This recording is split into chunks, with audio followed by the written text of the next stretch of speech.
Mertua saya meminta saya menandatangani perjanjian pranikah sebelum saya dapat menikahi putri mereka. Nama saya Jason dan hari ketika saya harus menandatangani perjanjian pranikah sebelum menikahi wanita yang saya cintai terasa seperti saat ketika saya menyadari bahwa keluarganya tidak akan pernah benar-benar menerima saya.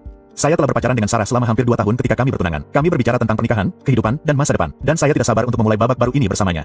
Namun kemudian tibalah percakapan dengan orang tuanya. Ayahnya, seorang pengusaha sukses, mendudukkan saya dengan seorang pengacara. Mereka memberi saya perjanjian pranikah, bukan sebagai saran, tetapi sebagai syarat. Persyaratannya keras, denda finansial yang besar jika saya menceraikan Sarah dan klausul tentang aset keluarganya yang terasa seperti saya bahkan tidak dianggap sebagai bagian dari persamaan. Mereka menjelaskan bahwa itu untuk perlindungannya, tetapi itu lebih terasa seperti pernyataan bahwa mereka tidak mempercayai saya untuk mengutamakan kepentingannya. Saya tercengang. Sarah tidak pernah menyebutkan apapun tentang ini, dan disinilah saya diberitahu bahwa saya harus menandatangani kontrak untuk membuktikan bahwa saya tidak mengincar uangnya. Saya menandatanganinya, bukan karena saya setuju, tetapi karena saya mencintai Sarah dan ingin menikahinya. Namun, di dalam hati, itu menyakitkan. Saya tidak akan pernah cukup baik untuk mereka, apapun yang saya lakukan. Kami menikah, namun, setiap kali saya melihat perjanjian pranikah itu, saya bertanya-tanya apakah saya hanya pion di dunia kekuasaan dan kekayaan mereka. Dan saya tidak bisa tidak merasa bahwa saya masih berjuang